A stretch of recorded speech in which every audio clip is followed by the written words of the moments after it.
I made the right choice. Mahirap maging single parent. Pero dahil maluwag ang schedule ko dito sa Sikats, nagagampanan ko ang pagiging ina. Kaakibat nun ang pagtupad ng aking mga pangarap. Ako si May Sonza, and I made the right choice.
Ing kakong pamana, ing dadake kung kabyasnan, kareng balang kainakan.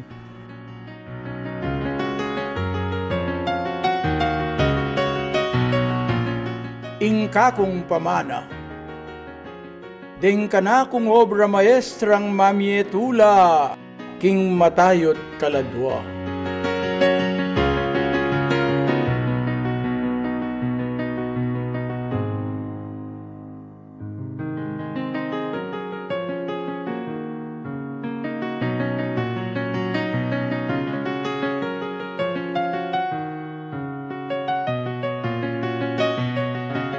Pamanang pakamalan, pamanang lilingapan, pamanang alangangkan. Santuario de San Fernando Memorial Gardens, leave a beautiful and lasting legacy. Santuario de San Fernando, keeping family traditions alive.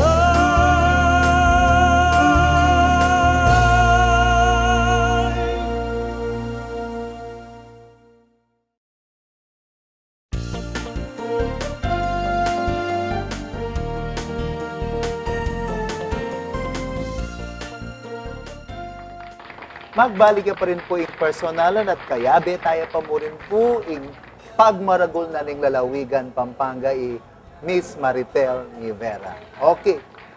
Tutugyan tayong biye mo Miss Maritel at achuta na kitang may put up na itang ituro mo, iluto ko. Alright? So, naning ikit mo, nano itang linog king utak mo niyang aisipan mo na bala mo, oras na para i-invade king Manila? Makanano kung mi paras king Manila, king Quezon City. Ing katutuanan na nita, mi kawani kaming yasawa. At bisa akong lumayo at lumipat Manila. For a brand new start. Yeah, for a brand new start. So, ating ko nga saling malating loti king Quezon City, West Avenue. So, aisipan kong karing kay italaka din kabalen. As in talagang sugala maragol. As in. So, makananing gawa mo, you do not know the market entirely, you do not know the people, but you just felt it in you na you're ready. Uli na na sigurong it's inside me na for me, in manalakad negosyo, pala mo, automatic yak ako. Eh ako tatakot. Ala akong takot.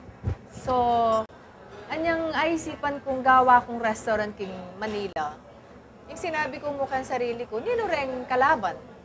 Nino ring restaurant na existing. So, karin ko penigaralan. Naning klaseng restaurant yung italakad ko. And is it also true na you literally transported the restaurant from OG Road to Quezon City, including reng magluto, reng waiters, reng tao mo? Ilangan. Gana-gana. Binitbit ko lang. Papunta mo. Baka na mo lang convince kasi for provincianos during that time, it's always good to be just at syoka mo keng lugar.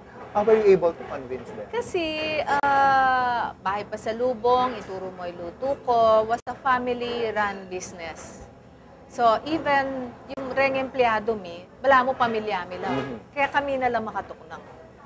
So niyang italakad kayong kabalen, retang malwa na kako, ilan dela ko. At reng kamag-anak da, reng anak ng kamag-anak, ilang may lakuan. So you made sure talagang atin lang bala mo quarters. Atin lang tuknangan. Kumusta itang, would you recall, kumusta yung naging reception na rin tawa niyang opening? First few days of the business kay of the restaurant kay Quezon City kay West. Alabang may magtasakile, na ni concept ay ni. Bala mo liyata pang Kenny, pang probinsya. This is too promdi. Alabang antita. Yes. Actually, it was an instant hit. Kasi nga, itamong Kapampangan, known tamo for good food, good cooks. So, the mere fact, sinabi ng Kabalen, Kapampangan, at sa Kapampangan Specialty Restaurant, yun na yun para subukan da katamo. So, it was an instant hit, and ikwa ko la rin magagaling retang kusinerang mga twa. People who do not have formal training, pero magaling. Alalang exact measurement. Ala. Diapong nena, diapong estong, ilang mga nyaman lang magluto, mag-measure and this and that. So, karingan may gumpisa. Would you also say na dadalan may lagyo ng Kabalen, Kapampangan, pero nung ring kliyente linubla, hindi naman pala masarap, akala namin masarap, at yung pamurin keng quality na rin pamanga na po yung service. Of course, magbalik la uling man, kenyamanan la. It's about the quality of service, and the food, and the cleanliness. How difficult was it for you to come up with the list na, kasi kay karakal na rin lutong Kapampangan, how did you know nung saan rin mag-click? Uling linawe kaya naman yung competition at sikat na kanita yung Barrio Fiesta, Kamayan, Pinausukan. Okay? So, basic naman yung Filipino food, di ba? Atin yung kare-kare, atin yung sinigang, atin yung adobo. Yung pagmayu mo. Atin yung alawalo. So, nanong gawan ko kayong Kabalen? So, it's yung pinili ko, ating kung sisig na nga pong Lucy. Talaga so ating sisig na nga pong Lucy. Ating kung buro ning kandabang pong inihaw na hito. Na alala. Na atin yang ibiya ing Kabalen. Na alala retang ka-competitors mo. Sikat na. So, pinili ko talaga retang naning specialty ni Santa Rita. Asadong manok Santa Rita. So, reta rin piya-beya-beya. Reni, anak pa mo may expose na ka at lulto nung makanano men pagmaragul ing lalawigan tamo because you brought all these specialties of every town. Would you say na you are a living advertisement of Pampanga? You are a walking advertisement actually. I think so kasi pioneer kami Itamo mo bahay pa sa lubong. Pin-remote me at that time, retang pulburon ng Aling Conching, who is now very famous abroad here and in the Philippines, yung pulburon ni Aling Conching, at lahat ng ibang delicacies niya. Retang pastillas ning magalang, chicharon na ning guagua. So, may pioneer kaming inintroduce nila rin kay market. Na i-cater kanita rin passers-by ng Manila going to the north. So, I can say yes. In one of your interviews na may publish, you said that expanding too quickly is not a good idea. Ay kabasa-basa mag-expand. So, when did you realize na you were ready to expand Kabalen? When did you realize na you have arrived and now you're ready to expand kasi people are clamoring for Kabalen? Okay. It was, at that time, 1986, Kabalen in Quezon City. It was also a good time to expand. Although, big-expand kami, anyang siguro kay Batnaning at Long Banwa na big-hit and miss mo rin kami. So, yung the second mall na telakad na ng SM, in-offer na kaming space. Na, nung kukunan mo lang rin aliw ang mga regular restaurant niyang panahon na ito, tatakot lang munta kayong mall. Kasi mall mete. Wow, mukya lang, talakeng eran. Ako yung metong kareng minunang memoklat. Kasi pinulingan ako siguro, wala akong takot. Full of confidence. For me kasi, yung tutukyan ko na as long na gawang king ka akong agyo, all the rest will follow. Parang if you will do your best, everything will just follow. So, iya kung buli ko nga balo, between 1986 to 1992, anya ma-open natin branch tamo kay King Mega Mall. Did you have time for yourself? Kasi, coming from a breakup, and then you're trying to prove yourself kay food industry at the same time, isipan mo nung mag-click and branch. What were you doing? As makatali ka mo kay Kabalen? Ko imagine the kind of life you were living kanina.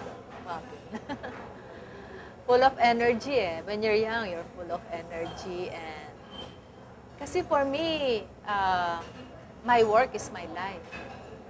So, kung man ako ang isipan na Nalalakang type ka sa sarili. Nalalakang type ka sa sarili ko. Kasi basta your time is in the business. I enjoy it. It's with the people yes. also, rin tao mo. I enjoy it. Reng anak, daragol na la, they were being exposed to the business.